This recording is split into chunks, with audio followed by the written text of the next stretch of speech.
নানির বাড়ি মধুর হাঁড়ি। শৈশবের আমার বেশিরভাগ সময় কেটেছে নানির বাড়িতে। নানির বাড়িতে কার না ভালো লাগে? আমার তো অনেক বেশি ভালো লাগে। আমার ৫টা মামা, ১টা খালা। আর সবাই যখন আমরা একত্রিত হই তখন যেন মনে হয় বিয়ে বাড়ি। তো এর আগে আমি আমার নানির বাড়ি যে মাটির ঘরগুলো ছিল ওই ভিডিওটা আপনাদের মাঝে শেয়ার করেছিলাম। তো পরবর্তীতে যে বাড়িটা করা হয়েছে সেই ভিডিওটা আজকে আপনাদের মাঝে তুলে ধরলাম। তো এই বাড়িতে আমার ৩ মামা থাকে আর ২ জন থাকে শহরে। তো আমি আপনাদের কাছে বাড়িটি পুরোটাই দেখাতে যাচ্ছি। তো আপনারা আমার সঙ্গে এই বাড়িটা দেখুন। তো গ্রামের বাড়িতে সবসময় পরিষ্কার পরিচ্ছন্ন থাকে না। আপনারা হয়তো ভাববেন এত অপরিচ্ছন্ন কেন? কিন্তু গ্রামের বাড়িতে বিভিন্ন রকম কাজকর্ম থাকে যে কারণে সবসময় পরিষ্কার রাখা সম্ভব হয়ে ওঠে না। তো আপনারা দেখতেই পেলেন ওখানে আমার মামাতো ভাই বোনেরা সবাই ভিডিও গেমস খেলতেছিল। তো গাইস আপনারা দেখতেই পাচ্ছেন এই যে এই ফ্রিজটা আমার মেজো ভাবির। মেজো ভাবিটা হঠাৎ করেই মারা গিয়েছে, তার জন্য অবশ্যই আপনারা সবাই দোয়া করবেন। আর এই যে রুমটা দেখতে পাচ্ছেন এখানে তালা লাগানো আছে, এটাও আমার ওই মেজো ভাবিরই ঘর।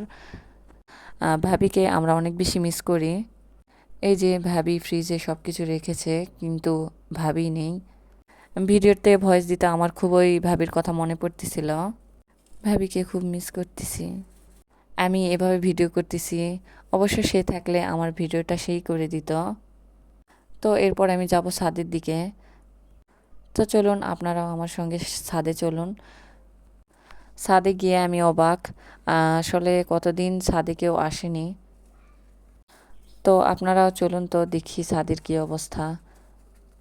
এই যে গাইস আপনারা নিজে চোখে দেখুন কীরকম হয়ে আছে ছাদটা, সব কিছু যেন এলোমেলো।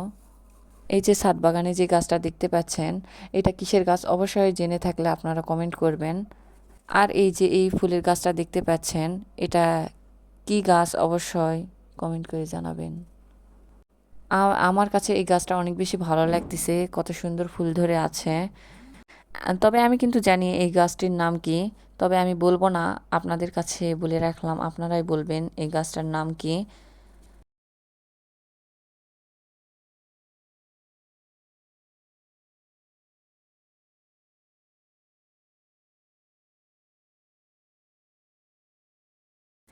এই যে এই গাছগুলো দেখতে পাচ্ছেন এই গাছগুলো ভাবি লাগিয়েছিল।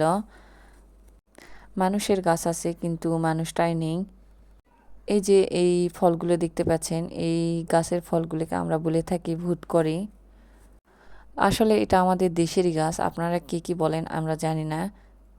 তো আমি ওই পাশে যাব, ট্যাঙ্কির এই পাশে দেখি এই পাশে কি অবস্থা।